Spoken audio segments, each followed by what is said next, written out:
kepahaman kita terhadap kata-kata para sahabat itu, oleh kerana yang berkata itu ialah sahabat Nabi SAW, yang kebanyakannya adalah mereka yang cukup baik dan rapat dengan Nabi SAW, sehingga kita pun jadi terlepas pandang sehingga kita kata, oh, itu adalah karamat para sahabat Nabi sallallahu alaihi wasallam. Bismillahirrahmanirrahim. Innal hamdalillah nahmaduhu wa nasta'inuhu wa nastaghfiruhu wa nastahdihi wa natubu ilayh. Wa na'udzu billahi min shururi anfusina wa sayyiati a'malina, may yahdihillahu fala mudilla lahu wa may yudlilhu fala hadiya lahu. أشهد أن لا إله إلا الله وحده لا شريك له وأشهد أن سيدنا ومولانا محمد عبده ورسوله اللهم صل وسلم وبارك عليه وعلى آله وصحبه ومن اهتدى بهديه إلى يوم الدين. أما بعد. السلام عليكم ورحمة الله وبركاته. آثار الصحابة رضوان الله تعالى عليهم أجمعين.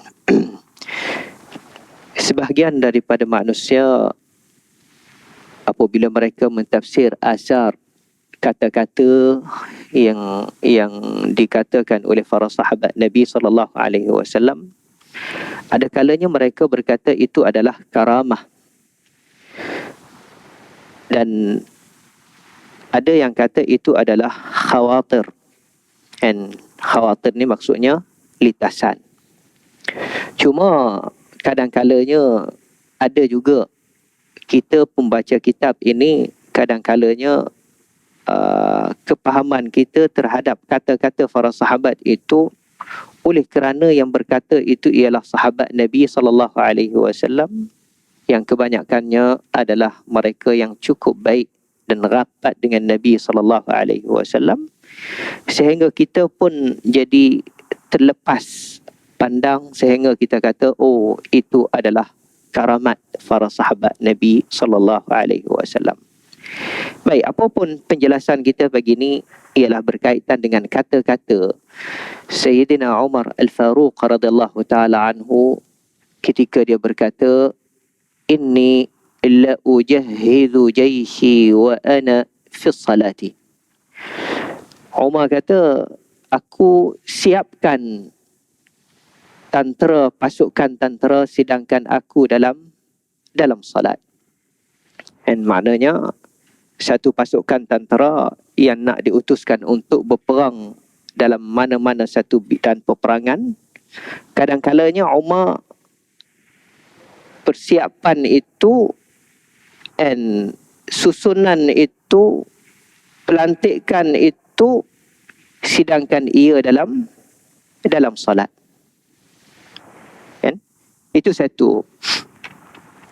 Yang kedua, riwayat Ibnu Abi Shaybah an Urwah bin Az-Zubair qala Umar inni la ahsibu jizyat al-Bahrain wa ana fi salati. Aku kira bahagian jizyah negeri Bahrain untuk nak diagihkan kepada penduduk Bahrain ini, sedangkan aku dalam salat. Maknanya pengagihan harta jizyah di bumi Bahrain ini bukannya satu tempat yang kecil, bukan penduduk yang orang panggil tak ramai, bahkan ada di kalangan penduduk itu orang Yahudi ahli kitab, ada orang tua, ada kanak-kanak, dan adanya pula orang yang sepatut boleh menerima jizyah dan orang yang tak sepatut terima. Siapa yang boleh terima banyak, siapa yang boleh terima sedikit. Semua perkara itu, kata Sayyidina Umar radhiyallahu ta'ala anhu, inni la ahsibu jizyat al-Bahrain wa ana fi salati. Sedangkan aku dalam salat. Dua perkataan. Kan? Jadi yang pertama tadi, susun tentera dalam peperangan. Dan satu pasukan yang besar, siapa nak dilantik, dan itu pun dalam salat dia. Nak agih harta jizyah yang cukup. Kalau kita hari ni nak agihkan zakat, itu pun bukan satu benda yang senang. Tibanya Umar kata, aku mengagihkannya, aku mengirakannya sedangkan aku dalam salat. Yang ketiga, kita ambil dua riwayat ini dulu. Dua-dua riwayat ni adalah riwayat yang sahih. Kan? Yang penting kita nak pada dua riwayat ini, sebahagian di kalangan manusia, apabila dia baca kitab dan dia baca kata-kata yang kata sebegini ni ialah seorang yang cukup baik, iaitu Sayyidina Umar radhiyallahu ta'ala anhu. So golongan manusia, dia tafsir kata itulah karamah. Itulah karamah, dia kata. Dan itu adalah satu benda yang luar biasa yang manusia lain tak boleh buat, melainkan orang yang hanya ada sifat taqarrub, dekat dengan Allah Subhanahu wa taala, yang diumpamakan Sayyidina Umar radhiyallahu taala anhu, Al-Faruq. Maka tak mustahil perkara itu berlaku. Baik. Secara tidak langsungnya, fikrah, pemikiran hasil daripada kenyataan itu, dia timbul benda yang dalam kepahaman kita bab agama ni, kadang-kalanya kita terasa macam ada di kalangan manusia ini fitrah dia ni yang Tuhan bagi ni sehingga luar daripada luar biasa. Apabila dalam beribadat kepada Allah Subhanahu wa taala, itu pun mereka boleh membuat segala-gala benda walaupun dalam beribadat kepada Allah Subhanahu wa taala. Panjang lagi kalau kita nak cerita, orang panggil pentafsiran yang sebegini.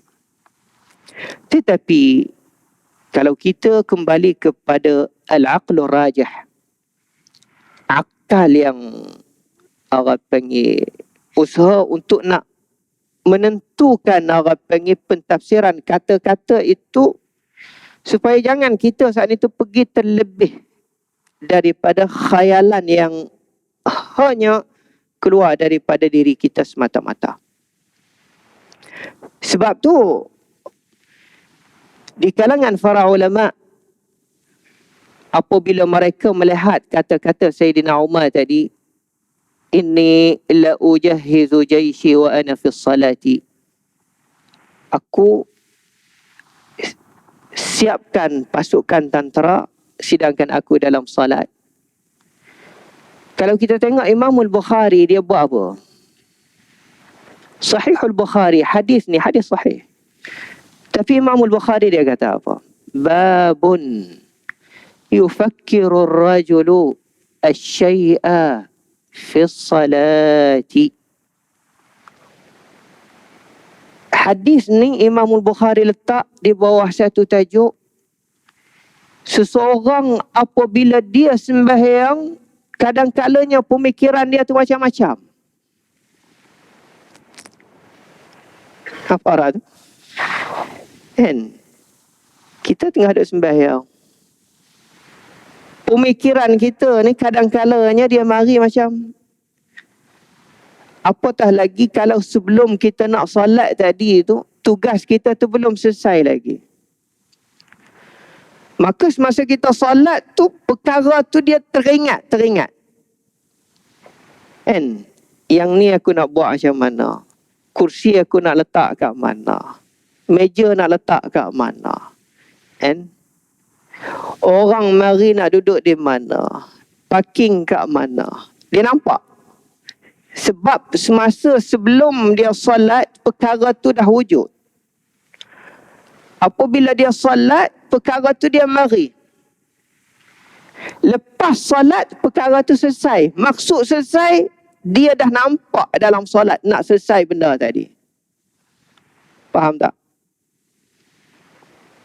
Dia nak selesai benda tadi tu dah tersusun semasa dia dalam solat.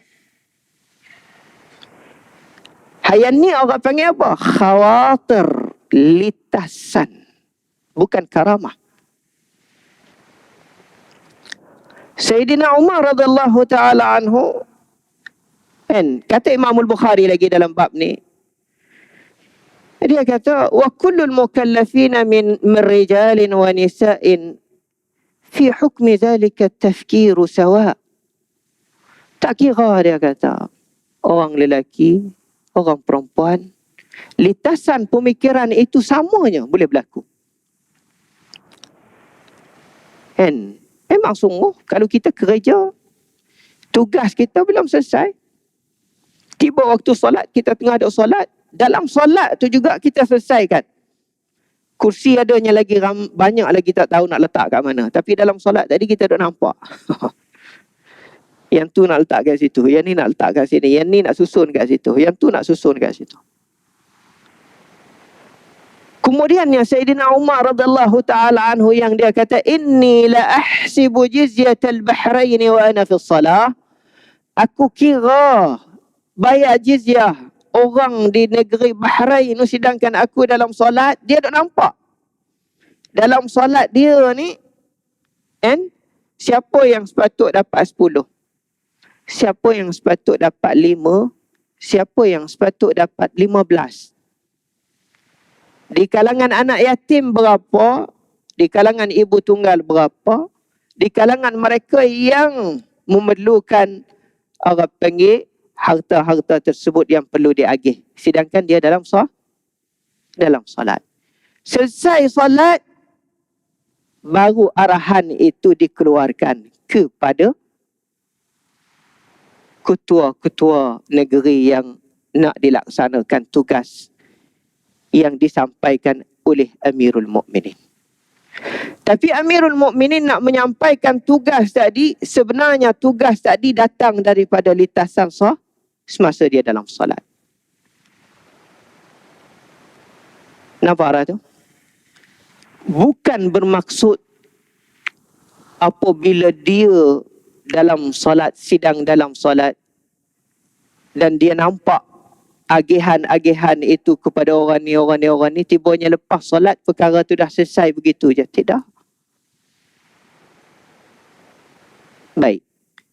Mana dalil dan hujah yang kita kata itu hanya lintasan seperti mana yang ditegaskan oleh Imam Al-Bukhari, bahawasanya perkara ini boleh berlaku kepada sesiapa pun. Riwayat Salih bin Ahmad bin Hanbal dalam Kitabul Masail. Salih, anak bagi Imam Ahmad, dia riwayat daripada ayah dia kata apa? Ini kita nak tegaskan kata bahawasanya lintasan itu berlaku pada sesiapa pun. Dan kepada para sahabat pun boleh berlaku. Tapi jangan pentafsiran itu pergi kepada makna yang lain. Apa kata Salih bin Ahmad? Dia kata ayah dia riwayat daripada mengatakan bahawasanya salla Umaru al-Maghriba falam yaqra' fihima. Falamma ansarafa qalu lahu ya Amiral Mu'minin, innaka lam taqra'. فقال إني حدثت نفسي وأنا في الصلاة بعير وجهتها من المدينة فلم أزل أجهزها حتى دخلت الشام. قال ثم أعاد الصلاة والقراءة. Riwayat Imam Ahmad, dia kata apa? Satu ketika Sayyidina Umar sembahyang maghrib. Ni sembahyang maghrib ni semasa dia berada di satu tempat namanya Al-Jabiyah. Al-Jabiyah ni satu kawasan yang dikuasai oleh, asalnya bukan orang Islam, kemudian jatuhnya di bawah kuasa Sayyidina Umar radhiyallahu taala anhu pada tahun yang ke-16 Hijrah. And semasa Sayyidina Umar ada di Jabiyah tu, Sayyidina Umar sembahyang maghrib. Tiba-tibanya dalam sembahyang maghrib tu dia tak baca Fatihah. Dia tak baca Fatihah. Dan dia tak baca surah. Sehingga selesai sembahyang 3 rakaat. Apabila selesai sembahyang beri salam, para sahabat kata, ya Amiral Mu'minin, innaka lam taqra'. Engkau tak baca dalam solat. Kan? Sabit satu riwayat yang lain daripada Iyad Al-Ash'ari ni, Umar paling tanya Sayyidina Abdul Rahman bin Auf, betul ke aku tak baca apa? Abdul Rahman bin Auf kata, sadaq, ya betul, engkau tak ada baca apa. Oh, dia kata, inni haddastu nafsi wa ana fi salat. Semasa aku duduk sembahyang tadi, aku duduk sibuk. Litasan aku dalam sembahyang tadi, bi'irin, dengan satu rombongan daripada Madinah, yang aku dah sediakan dulu dan dah bagi arahan, tapi mereka dah kata nak keluar. Aku duduk nampak rombongan tadi tu, and falam ujahidha hatta dakhalat Syam. And jadi duk terasa macam, and dalam pemikiran dia litasan nak susunkan pasukan rombongan ni nak masuk Syam ni, and 1, 2, 3 duk nampak dalam solat tu. And sehingga terlupalah membaca Fatihah dan surah dalam sembahyang tadi. Akhirnya riwayat ini yang disebutkan oleh Salih bin Ahmad bin Hanbal, summa a'ada salata wal qira'ata. Kemudian Sayyidina Umar ulangkan semula sembahyang maghrib dan bacaan. Jadi riwayat yang ketiga ni membuktikan kata bahawasanya itu adalah litasan yang seperti mana ditegaskan oleh Imam Al-Bukhari, boleh berlaku kepada sesiapa pun. Dan itu bukannya karamah. Kalau ia adalah karamah seperti mana yang ditegaskan oleh sebahagian manusia, tentu sekali pada riwayat Salih, anak bagi Imam Ahmad bin Hanbal, kenapa sehingga Sayyidina Umar terlupa membaca Fatihah dan surah pada sembahyang maghrib, sehingga ditegur oleh para sahabat lepas daripada dia memberi salam. Kemudian dia cerita, sebab dia teringat perkara yang urusan besar yang dia disusun dalam tu, sehingga berlakunya i'adah sembahyang semula. Jadi di sini apa kata para sahabat Nabi SAW sendiri, bahkan di kalangan orang panggil ashabu Rasulullah SAW, mereka berkata, di antaranya Az-Zubair dan Talha, kanu akhaffan nasi salatan, mereka waktu sembahyang cepat nak biar habis. Ni sebahagian, supaya kita nak memberikan pemikiran kita ni, dia ada. Jangan kita kata para sahabat ni tidak ada karamah, jangan. Nanti kita akan tegaskan karamah ni yang macam ni. Yang macam ni jangan kita faham karamah. Nampak tu? Yang karamah tu lain. Kan? Sebab tu yang berlaku ialah Az-Zubair dan Talha, apabila mereka berdua sembahyang, mereka baca pendek. Bukan selalulah, kan? Tiba-tibanya apabila baca pendek ni, fasu'ilu an zalik, orang tanya, kenapa sembahyang pendek sangat ni? Kan? Biasa orang nak tanya ni, dia biasalah. Kalau panjang pun dia tanya juga, kenapa panjang sangat? Kan? Kalau pendek pun dia tanya, kenapa pendek sangat ni? Tapi nak cerita kata dia tanyalah. Tapi apa mereka berdua jawab, Az-Zubair dan Talha? Faqalu nubadiru bihima waswasatal adu. Kita nak segerakan dengan sembahyang tadi, bimbang takut waswas musuh tu masuk. And kalau kita buat lambat lagi panjang, bimbang sebahagian tu bimbang takut musuh tu masuk dalam tu. And apabila masuk, mengganggukan kita, maka kita segerakan, cepatkannya supaya sebelum musuh itu masuk mengganggu. And jadi di sini apa kata orang panggil mu'alliqin ataupun orang yang memahami peristiwa ini, terutamanya Ibn Hajar. Dia kata apa? Ibn Hajar kata, orang panggil faman adhaba tafkiru khusyu'ahu, sesiapa yang dalam sembahyang dia ni menyebabkan pemikiran itu terlalu menyebabkan orang panggil menghilangkan khusyuk dia, Falyakfi an zalik. Cepatkan rukuk. Kan? Cepatkan rukuk. Ni masalah kalau sembahyang seorang dah ni. Kan? Tengah-tengah duk baca, tibanya mari pemikiran yang menyebabkan nak mengganggukan solat kita. Kan? Falyakfi an zalik. Sebab apa? Li'alla yattakhiza zalika asyaitanu madkhalan. Supaya jangan beri ruang kepada syaitan itu masuk. Fayulabbisa alaih. Maka dia memberikan kesamaran kepada kita. Hatta la yadri kam salat. Sehingga dia pun tak tahu berapa bilangan rakaat yang dia dah salat. Nampak tak tu?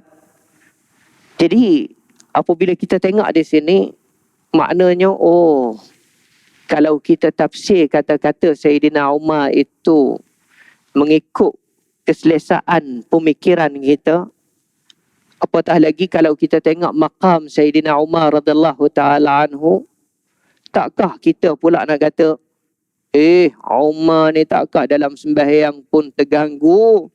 Kan? Takkah dia pun nak terganggu dengan solat? Sedangkan dia ni orang berperang dengan Nabi, orang ahli syurga yang dijaminkan oleh Rasulullah sallallahu alaihi wasallam min ahli jannah. Takkah perkara itu nak berlaku? Kan? Tidak, sebab Nabi sallallahu alaihi wasallam sendiri pun kata, Inna rajula la yusalli wa la'allahu alla yakuna lahu min salatih illa ushruha tus'uha sumunuha sub'uha sudusuha and khumusuha rubu'uha sulusuha nasfuha. Kata Nabi SAW, ada di kalangan manusia yang dia sembahyang, tapi adanya juga seketika yang dia dapat pahala daripada sembahyang tadi 1 daripada 10, 1 daripada 9, 1 daripada 8, 1 daripada 7, 1 daripada 6, 1 daripada 5, 1 daripada 4. Sebab apa? Sebab gangguan itu menyebabkan orang panggil, kan, menyebabkan dia saat itu pahala tu jadi hilang. Tapi bukan bermaknanya benda tadi tak boleh berlaku kepada sesiapa pun. Tidak. Dia boleh berlaku. Sehingga hadis yang sahih berlakunya kepada Nabi SAW sendiri. Berlakunya kepada Nabi SAW. Kata Uqbah bin Amir, Sallaitu wara'a an-nabiy sallallahu alaihi wasallam bil Madinati al-'asra. فسلم ثم قام مسرعا فتخطى رقاب الناس إلى بعض حجر نسائه ففزع الناس من سرعته فخرج عليهم فرأى أنهم عجبوا من سرعته فقال ذكرت شيئا فكرهت أن يحبسني فأمرت بقسمته. Kata Uqbah bin Amir, Nabi SAW, aku sembahyang di belakang Nabi SAW satu hari. Tibanya lepas beri salam, terus Nabi bangun. Qama musri'an fatakhatta riqaban nas. Bangun cepat-cepat, tinggal orang ramai ni. Masuk kat bilik isteri dia. Lepas tu, sekejap, masuk balik. Duduk di tempat dia. Tibanya dia nampak orang ramai ni duduk. Nampak jadi pelik perbuatan Nabi. Lalu itulah kata Nabi SAW, semasa aku salat tadi, teringat ada sesuatu benda yang belum diagihnya lagi. Maka aku tak nak benda tadi itu jadi terlambat. Lalu itulah aku keluar cepat-cepat bagi tahu kepada isteri supaya mengagihkannya benda yang masih ada. Apa kata Ibn Hajar? Ini Nabi SAW. At-tafakkura inna tafakkura fi salati fi amrin la yata'allaqu bis salati la yufsiduha. Pemikiran dalam solat, benda yang tak ada kena mengena dengan solat, sekadar benda tu mari dia tak menyebabkan rosak sembahyang. Melainkan apabila kita terlepas jadi lama sehingga Umar, macam Umar tadi tu, terlupa baca Fatihah, maka pada ketika tu barulah salat itu jadi rosak. Dan perkara ini, perkara yang khawatir ini, para ulama mengatakan boleh berlaku kepada fulan bin fulan, boleh berlaku kepada para sahabat, dan boleh berlaku kepada Nabi sallallahu alaihi wasallam, afdalul khalqi ala al-itlaq. Tapi yang berlaku pada Nabi ni, satu hadis ni je lah yang cerita kata Nabi sendiri cerita kata dalam solat dia teringat. Yang Umar tadi 3 kali riwayat. Satu riwayat agih harta jizyah, satu riwayat susun pasukan tentera, sedangkan dia dalam solat terlintas perkara-perkara tadi. Baik. Itu orang panggil khatir, lintasan. Karamah lain. Sebab saya cerita benda yang sebegini kerana sebahagian orang ni apabila dia cerita begitu, dia kata tu tengok tu, dia kata Umar, macam kita sebut tadi lah, dalam solat dia boleh mengagihkan harta jizyah di Bahrain. Jawab katanya la ahada minal ulama'i yufassiru zalik. Tidak ada di kalangan ulama salaf mereka mempergikan tafsir itu sehingga kepada begitu rupa. Tidak. Bahkan mereka kata itu lintasan yang berlaku. Bahkan khatir itu pun boleh berlaku kepada kita hari ini. Tapi yang karamahnya ialah satu riwayat daripada Sariyah bin Zanim bin Abdullah bin Jabir. Sariyah bin Zanim bin Abdullah ni setengah ulama mengatakan dia bukan sahabat Nabi sallallahu alaihi wasallam, setengah kata dia sahabat Nabi. Tapi berkata Ibnu Asakir dan Ibnu Hajar, ma yush'iru anna lahu suhbatun. Dan mereka rasa memang panggil Sariyah bin Zanim ni bin Abdullah bin Jabir ni sahabat, oleh kerana dia berjumpa dengan Nabi sallallahu alaihi wasallam. Sampai satu sirahnya dia datang masuk Islam, berjumpa Nabi dan memintakan maaf kepada Nabi sallallahu alaihi wasallam sebab dia penuh buat syi'ir. Dalam syi'ir itu dia tuduh Nabi sallallahu alaihi wasallam. Apapun yang kita nak, Sariyah bin Zanim bin Abdullah bin Jabir ni semasa pengezaman Sayyidina Umar menjadi khalifah, iaitu pada tahun 23 Hijrah. Kata setengah riwayat 23 Hijrah. Sayyidina utuskan panggil Sariyah ini dalam satu pasukan peperangan dan dia diberikan panggil ketuanya kepada Sariyah, pergi kepada satu kawasan Faris di Farsi. Tibanya pasukan peperangan ni di sana, berlakunya menyebabkan orang panggil tindakan kuat daripada sebelah musuh sehingga hampir kekalahan.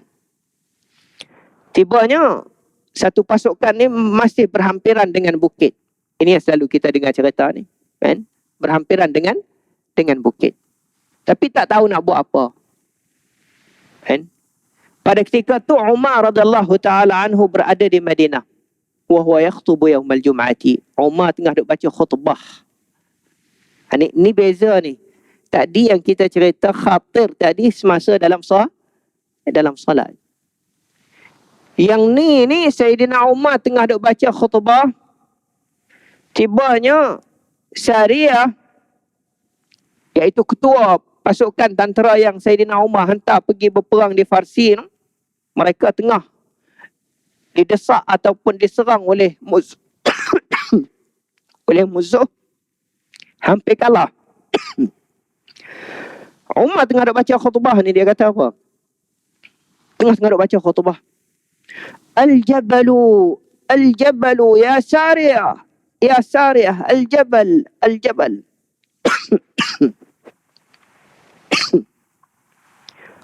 Wahai Sariyah, bukit, bukit, bukit. Orang ramai tengah duk dengar khutbah, tibanya perkataan tu keluar, rasa terkejut. Tibanya alqahu Allahu fi sam'i Sariyata. Perkataan itu sampai kepada Sariyah.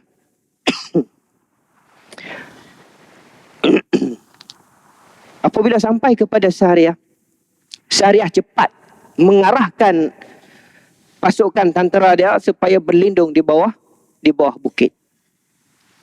Sehingga akhir riwayat itu menyebabkan pasukan ini boleh mengalahkan musuh dan boleh menyelamatkan daripada kekalahan. Yang ni para ulama mengatakan itu adalah karamata Umar radhiyallahu taala anhu. Itu beza. Itu baru karamata Umar radhiyallahu taala anhu, seperti mana yang disebutkan oleh Ibnu Hajar dalam Kitabul Isabah, Imamul Waqidi, Imamul Baihaqi dalam Kitabud Dalail, Ibnu Al-A'rabi, Ibnu Mardawai, Ibnu Taimiyah sendiri pun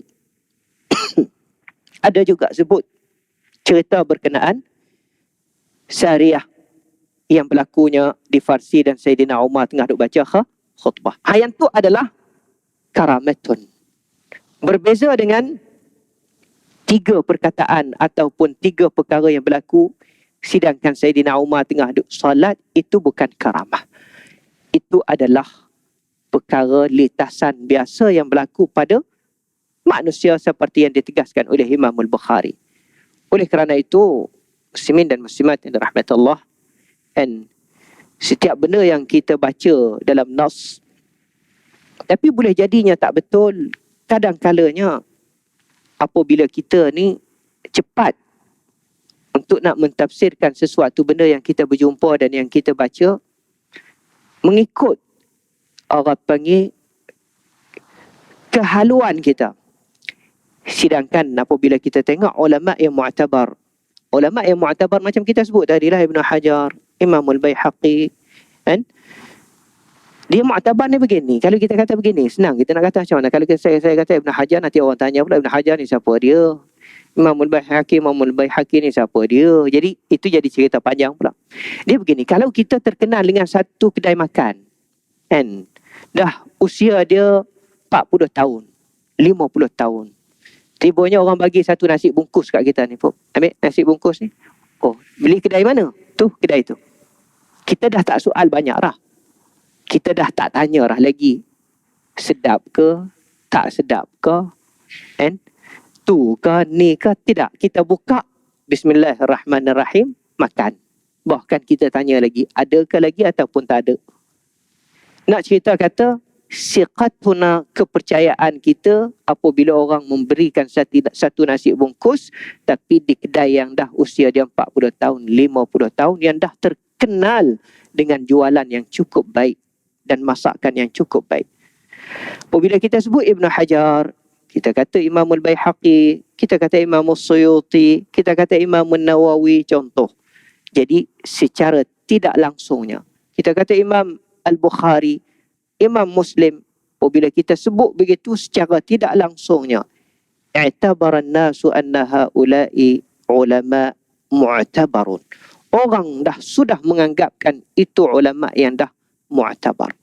Jadi apabila ulama mu'tabar tafsirkan satu-satu benda yang mereka berjumpa dalam kata-kata para sahabat ini mengikut pentafsiran yang cukup boleh diterima, sedangkan apabila kita dengar tiba-tibanya mereka mentafsirkan kenyataan itu pergi ke arah yang lain, maka sepatutnya kita tak boleh terima.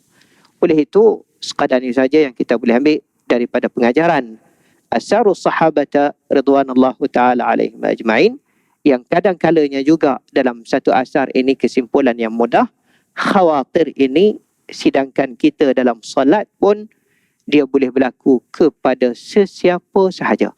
Tetapi kalau dia berlaku terlajak teruk, menyebabkan kita boleh terlupa sampai berapa bilangan rakaat. Tapi kalau tidak menyebabkan sampai begitu, maka pahala sembahyang kita kadang-kalanya dia terkurang sedikit. Maka tidak mustahil hari ni kita sembahyang berapa rakaat pun, tapi kerja kita selesai, kita tengah duduk susun dalam sembahyang kita. Kan? Tengah duduk sembahyang, apatah lagi kalau imam lagi baca panjang, lagi banyak selesai masalah. Lepas sembahyang, Assalamualaikum warahmatullahi, Assalamualaikum warahmatullahi, kita telefon, ni buat begini, ni buat begini, ni buat begini, ni buat begini. Benda tadi datang bila? Semasa salat. Itulah yang dimaksudkan yang kita cerita pada pentafsiran Umar. Tapi bukannya pula kita ambil ayat-ayat sebegini, kata-kata sebegini untuk nak pelekehkan mereka.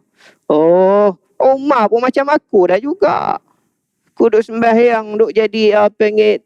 Dalam sembahyang aku ni duduk telitah begitu. Umar pun berlaku juga. Sehingga riwayat Imam Ahmad tu rakaat sembahyang pun tak baca Fatihah. Bukan nak beri ayat untuk kita tu hantam orang pula, itu yang menjadi musuh tu.